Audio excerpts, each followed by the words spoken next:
अगर डॉक्टर बनना चाहते हैं तो 12वीं के बाद आपको एक नीट का एग्जाम देना है, NEET। 11वीं 12वीं आप तैयारी करते हो बोर्ड के साथ साथ नीट का एग्जाम देने के लिए, जो 720 नंबर का होता है। अब अगर आपके 720 में से लगभग 500 के आसपास नंबर आ गए तो आपको उसी कॉलेज में कैटेगरी ए की सीट मिल जाएगी। अब कैटेगरी ए में पूरा कोर्स 5 साल का केवल 3 लाख रुपए में आप कर लेंगे, आसान है। लेकिन अगर आपके 720 में से लगभग 400 नंबर के आसपास रह गए तो फिर आपको 60 लाख रुपया देना पड़ेगा उसी 5 साल की पढ़ाई के लिए। अब ये फी बहुत बड़ी हो जाती है और ये एक्चुअली लीगल फीस है। हाँ? और अगर आपके नंबर कुछ कम आ गए तो बस फिर क्या है, फिर तो मैनेजमेंट कोटा 1.25 करोड़ रुपया वही कॉलेज ले लेगा।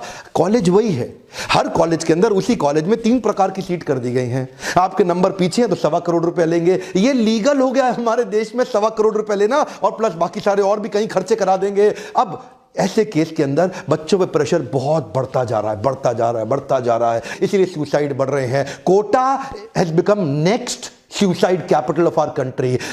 96% लाने वाला बच्चा जाके सुसाइड कर लेता है कोटा में, जो कि वो 2 साल लगाता है, फिर 2 साल लगाता है, अलग अलग इंस्टीट्यूट को पैसा देता है ट्यूशन के लिए, लेकिन वो रैंक ही नहीं आ पाती। वही आप जाके विदेश में पढ़ाई कर लो, कॉलेज उतना ही बढ़िया, इंफ्रास्ट्रक्चर उतना ही बढ़िया, प्रोफेसर उतना ही बढ़िया, लेकिन वही आपकी MBBS 15 से 20 लाख रुपए में हो जाएगी, जिसके लिए यहां 1.25 करोड़ रुपया देना है। वहां पे आपको नंबर कितना चाहिए?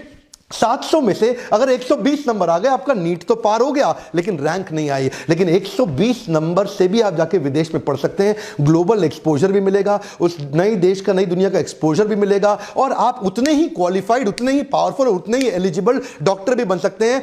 बस बशर्ते ये देखना है किस एजेंट के थ्रू जा रहे हैं, किस यूनिवर्सिटी के थ्रू जा रहे हैं, और वो जो यूनिवर्सिटी है वो MCI में लिस्टेड है कि नहीं है। आपको MCI की वेबसाइट पर चेक करना है, जिस भी यूनिवर्सिटी में जा रहे हैं वो अप्रूव्ड होनी चाहिए MCI के द्वारा। और ऐसी बहुत सारी हैं, आप बिना खर्चे के, लगभग बहुत कम खर्चे में बार बार एग्जाम देने का टेंशन खत्म, बार बार एंट्रेंस के लिए 2-2 साल कोचिंग की फीसें जाके जमा करने का खर्चा खत्म, वो टेंशन खत्म, इतने साल वेट नहीं करना पड़ेगा, सीधा 12वीं के बाद जाइए और आप MBBS करके हमारे देश में आएंगे। इससे होगा क्या? इससे है ब्रेन गेन। बाहर से पढ़ के आदमी इंडिया आ रहा है, इंडिया में कंट्रीब्यूट कर रहा है। अभी हमारे देश में हो क्या रहा है? Brain drain. एम्स में पढ़ता है और अमेरिका में जाके काम करता है, ब्रेन यहां डेवलप होता है, यहां से ड्रेन होकर वहां चले जाता है, इसी से देश का नुकसान हो रहा है। अच्छा, इसमें चक्कर क्या है? आप सब कुछ खुद नहीं कर सकते, आपको एजेंट की जरूरत तो पड़ेगी ही पड़ेगी, पर एजेंट कहीं चालू निकलेंगे।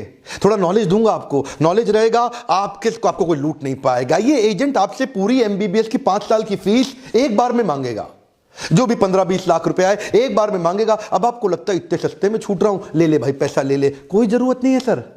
आपको क्या करना चाहिए? उसे बोलो भाई मैं तुम्हारे थ्रू जाऊंगा, लेकिन कॉलेज को डायरेक्ट फीस जमा करूंगा।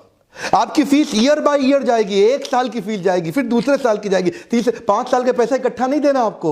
लेकिन वो क्यों मांगेगा आपसे? 2 कारण हो सकते हैं, या तो आपका पैसा एडवांस में लेके वो 1-1 साल जमा करेगा और बाकी पे FD का इंटरेस्ट खाएगा, या फिर हो सकता है 5 साल का पैसा ले, 1 साल का जमा करके बाकी 4 का लेके भाग जाए। इसलिए कहीं तो ऐसा बोलेंगे आपको कि भी दूसरे साल के बाद थोड़ी फीस बढ़ गई है, मिड टर्म फीस रिवीजन हो गया है। अगर कोई ऐसी बातें कर रहा है, सर्विस मत लीजिए, वो आदमी गलत है। एक पक्का काम और कर लीजिए, जिस भी कॉलेज यूनिवर्सिटी में आपका एडमिशन होगा उस कॉलेज का एनरोलमेंट नंबर चेक कर लीजिए। वेबसाइट पे चेक जरूर कर लीजिएगा, यूनिवर्सिटी में फोन करके, क्योंकि सीट होंगी 100, एजेंट बच्चे ले जाएगा 200। अब वहां पहुंच गए आप, अब आपको पता नहीं चलेगा, पहला साल कॉमन होता है, आपको सीट मिली नहीं थी, वो आपका BDS में एडमिशन करा देगा, आपको पता नहीं लगेगा, नर्सिंग में एडमिशन करा देगा, आपको पता नहीं लगेगा। चेक करिए कौन से कोर्स में है, MBBS में हुआ है कि नहीं हुआ है, और कई बार पहला साल खत्म करने के बाद जबरदस्ती फेल करा के आपको वापस ले आएगा। अब देखिए, इसमें हिडन चार्जेस का भी बड़ा लफड़ा होता है, क्योंकि कई बड़े स्मार्ट हैं, वो अपनी फीस दिखाएंगे केवल 12 लाख में MBBS। आपको लगेगा बड़ा सस्ता पड़ रहा है, लेकिन वो हिडन चार्जेस बताएंगे नहीं, जैसे cost of renewal of visa, आपके लिविंग एक्सपेंस, आपके ट्रैवल एक्सपेंस, आपके हॉस्टल, फूड, कई तरह के छोटे छोटे एक्सपेंसेस होते हैं, वो उनको छुपा लेते हैं, सस्ती ऐड दिखाते हैं, बच्चा ज़्यादा आता है और बाद में उनको हिडन चार्जेस बताना शुरू करते हैं। आप फंस जाएंगे, अब आप कुछ कर नहीं सकते। वो शुरू में चालाकी से आपसे आपके ओरिजिनल डॉक्यूमेंट मांग लेगा। अब ओरिजिनल डॉक्यूमेंट मत दीजिए किसी को सर, वो यूनिवर्सिटी को दिए जाते हैं, एजेंट को नहीं दिए जाते, पर वो आपके ओरिजिनल डॉक्यूमेंट रख लेगा, आप फंस जाएंगे। MCI में लिस्टेड हॉस्पिटल नहीं है, वो कॉलेज नहीं है, तो वहां जाना ही नहीं, ये बात मैं आपको पहले ही बता चुका हूं।